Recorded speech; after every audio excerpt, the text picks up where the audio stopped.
आज जो बजट भारत की वित्त मंत्री आदरणीय श्रीमती निर्मला सीतारमण जी ने रखा है, वह बजट बहुत ही संतुलित, ऑल इंक्लूसिव और विकास को बढ़ावा देने वाला बजट है।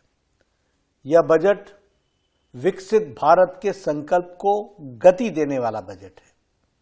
इस बजट में गरीब और किसान का कल्याण है, वंचितों का सम्मान है और नारी शक्ति और मध्यम वर्ग का उत्थान समाहित है। हमारा बजट इस प्रकार से कहा जाए तो यह आम व्यक्ति का बजट है, सिटीजन सेंट्रिक बजट है। ऐसे सर्वस्पर्शी और हर क्षेत्र के विकास को गति देने के लिए समर्पित बजट के लिए मैं आदरणीय प्रधानमंत्री श्री नरेंद्र मोदी जी का हार्दिक अभिनंदन करता हूं। वित्त मंत्री श्रीमती निर्मला सीतारमण जी एवं उनकी पूरी टीम को अपने पार्टी के करोड़ों करोड़ों कार्यकर्ताओं की ओर से हार्दिक बधाई देता हूं। सशक्त नेतृत्व ही विकसित भारत को आकार दे रहा है। प्रधानमंत्री नरेंद्र मोदी जी के कुशल नेतृत्व में देश विकसित भारत की यात्रा का साक्षी बन रहा है। पिछले 10 वर्षों में प्रधानमंत्री जी ने अथक परिश्रम के साथ लगभग 25 करोड़ लोगों को गरीबी की रेखा से बाहर निकाला है। साथ ही देश के मध्यम वर्ग के परिवारों को बहुत बड़ी राहत प्रदान करते हुए टैक्स में के दायरे में छूट 12 लाख रुपए तक का बढ़ा दिया है। इस बजट में युवाओं के कौशल, कृषि में निवेश और ग्रामीण क्षेत्रों में रोजगार के विकल्प सृजित करने पर खासा ध्यान दिया गया है।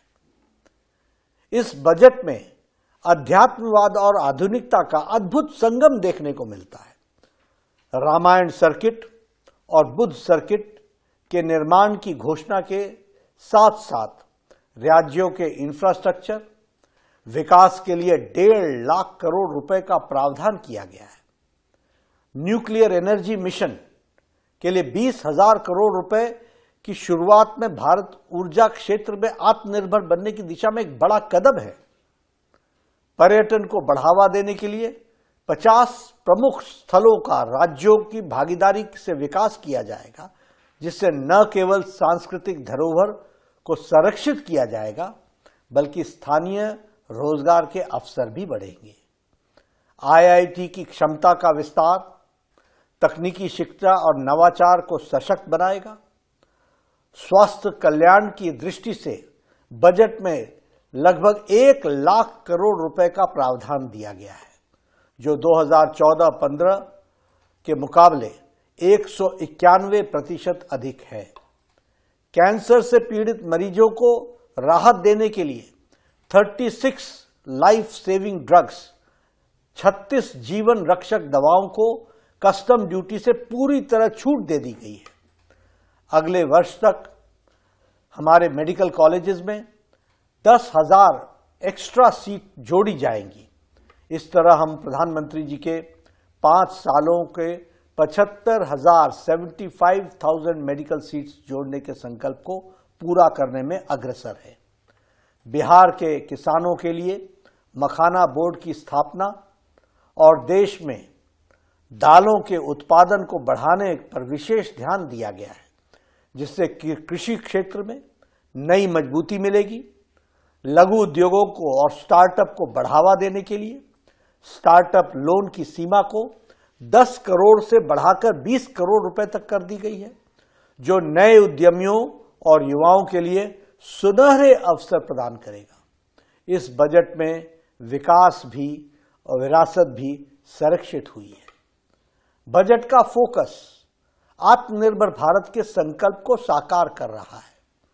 भारत को वैश्विक आर्थिक स्थिति और आर्थिक शक्ति के रूप में स्थापित कर रहा है।